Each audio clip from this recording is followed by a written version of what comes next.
नमस्कार दोस्तों, ये एक सवाल है प्राइम नंबर का जो अपने एएलपी 2018 के एग्जाम में पूछा गया है।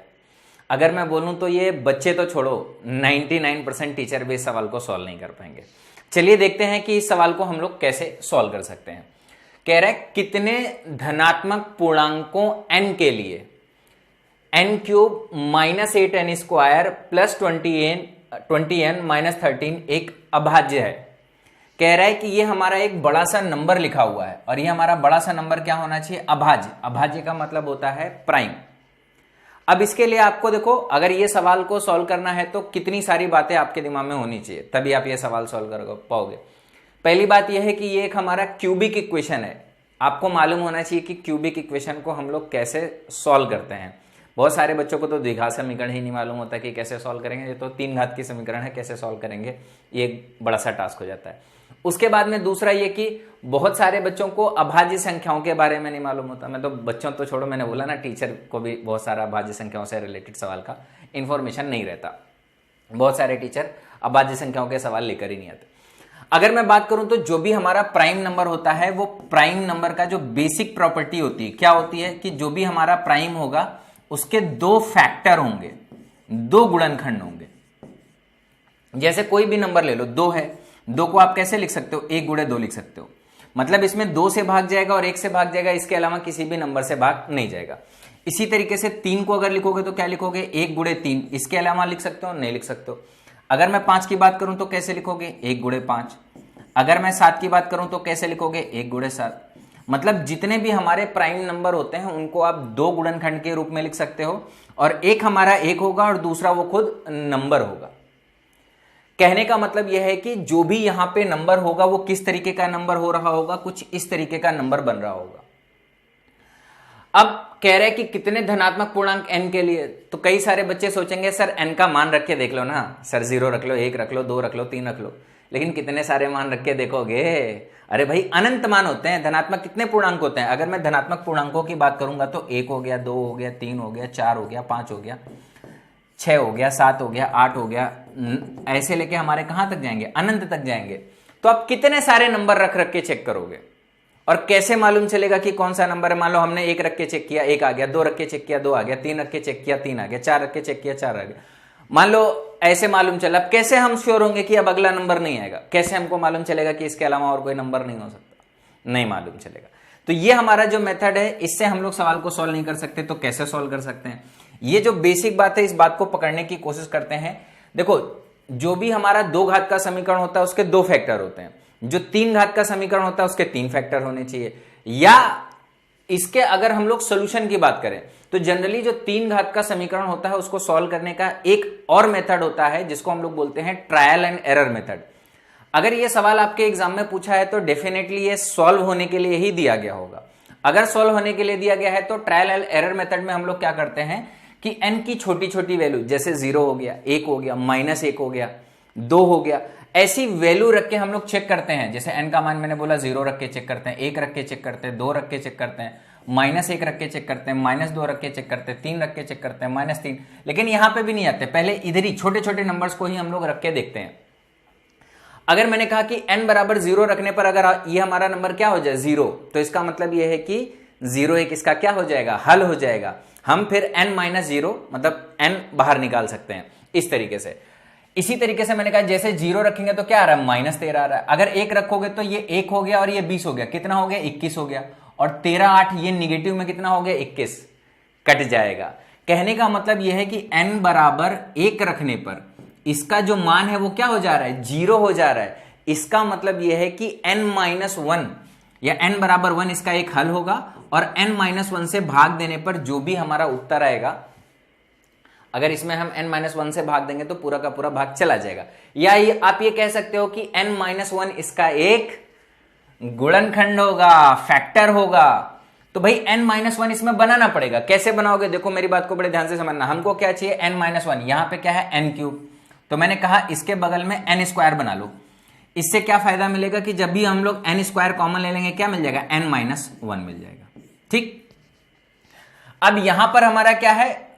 एक n स्क्वायर किया तो यहां पे कितने बचे हुए हैं? 7n स्क्वायर बचे हुए हैं। भाई टोटल हमारे पास में कितने n स्क्वायर थे? -8n स्क्वायर थे। एक माइनस का एन स्क्वायर यहां लगा दिया तो यहां पे कितने बचे, माइनस का 7n²। अब क्या करोगे, इसमें भी यही चीज चाहिए तो इसको आप क्या लिख दोगे, प्लस का 7n लिख दोगे। अब यहां से क्या कॉमन आ जाएगा, माइनस का 7n कॉमन आ जाएगा, क्या आ जाएगा, n-1। बोलो मेरी बात समझ में आ रही है सभी को? हाँ सर समझ में आ रही है। अच्छा फिर अगर यहां पर हमारा 7n मैंने ले लिया तो यहां पे हमारे पास में कितने n बचे हुए हैं, 20n। अब कितना बच गया, आप बोलोगे सर 13n बच गया है और माइनस का 13। यहां पे क्या कॉमन आ जाएगा, 13 कॉमन आ जाएगा, क्या बचेगा, n-1 बचेगा।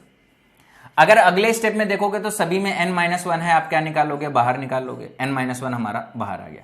अब जो हमारा दूसरे ब्रैकेट में बचेगा n² माइनस का 7n और प्लस का क्या बचेगा, 13 बचेगा। अच्छा यहां तक तो कर लिया सर, अब क्या करेंगे।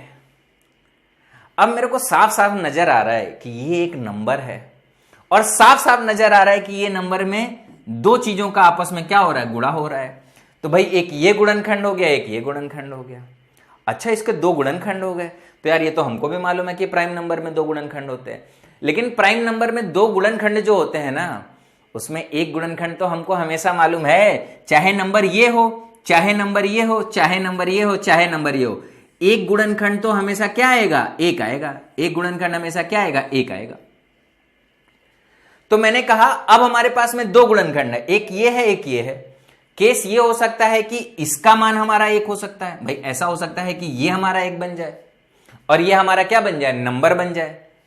ऐसा हो सकता है कि ये हमारा एक बन जाए और ये हमारा क्या बन जाए, नंबर बन जाए।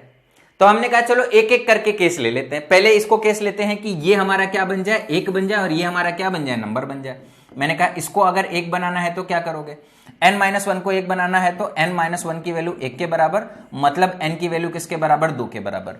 अब जैसे ही मैंने बोला n का मान अगर 2 है तो ये n का एक संभव मान है। जैसे n के हमने बोला ना कई सारे मान हो सकते हैं, 0 हो सकता है, 1 हो सकता है, सॉरी 0 नहीं, 1 हो सकता है, 2 हो सकता है, 0 रखना भी वैसे जरूरत नहीं थी, 3 हो सकता है, ऐसे कई सारे मान हो सकते हैं। निगेटिव भी रखने की जरूरत नहीं थी क्योंकि सवाल में क्या बोला था, धनात्मक पूर्णांक है।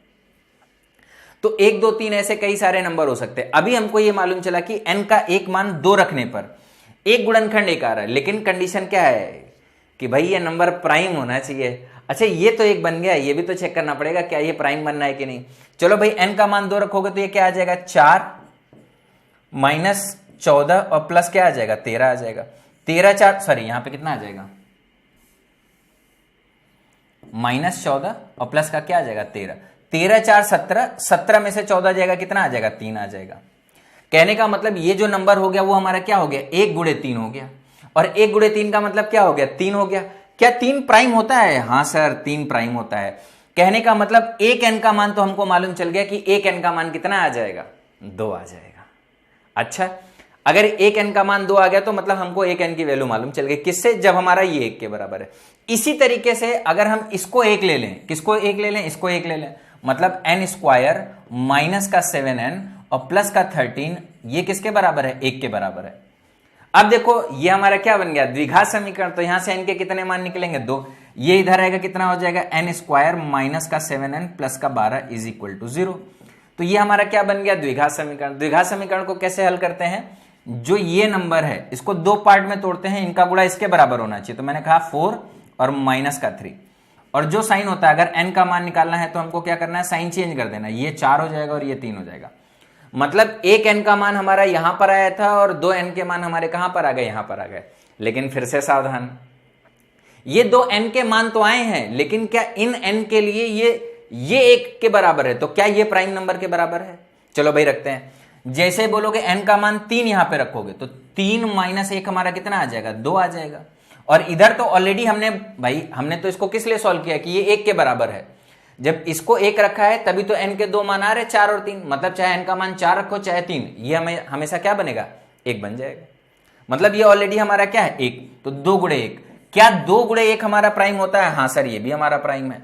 मतलब n बराबर 3 के लिए भी ये नंबर हमारा क्या आ रहा है, प्राइम आ रहा है। मैंने कहा n बराबर 4 रखो, n बराबर 4 रखोगे तो 4 में से 1 का कितना आ जाएगा, 3, और ये ऑलरेडी हमारा क्या है, 1 है। तो क्या n बराबर 4 के लिए भी ये प्राइम बनना है, हाँ n बराबर 4 के लिए भी ये प्राइम बनना है।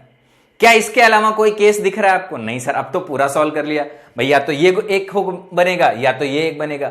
ये एक बनेगा तो जितने केसेस हो सकते हैं सब निकाल लिए, ये एक बनेगा तो जितने केसेस हो सकते हैं सब निकाल लिए। टोटल कितने मान आ रहा है? एक मान ये आ रहा है, एक मान ये आ रहा है, एक मान ये आ रहा है। तीनों के केस में हमारा नंबर क्या बन रहा है? प्राइम बन रहा है। तो टोटल संभव मान कितने हो जाएंगे इस सवाल के लिए? 3। और यही इस सवाल का क्या हो जाएगा? आंसर हो जाएगा। उम्मीद करते हैं कि जो भी बच्चे ऐसे हैं जिन लोगों ने कभी ना कभी प्राइम नंबर को और द्विघात समीकरण को या क्यूबिक इक्वेशन को थोड़ा बहुत भी सीखा होगा तो उनके लिए सवाल को समझना आसान हो जाएगा। अन्यथा आप इसको दोबारा भी देख सकते हो और आप अपने से भी इसको एक बार फिर से ट्राई करके देख सकते हो कि कैसे सॉल्व करना है। उम्मीद करता हूं कि ये वीडियो अच्छा लगा हो। अगर ये वीडियो अच्छा लगा है तो एक बार कमेंट करके जरूर बताएं, तो मैं इस तरीके की और भी वीडियो आपके लिए बनाता रहूं।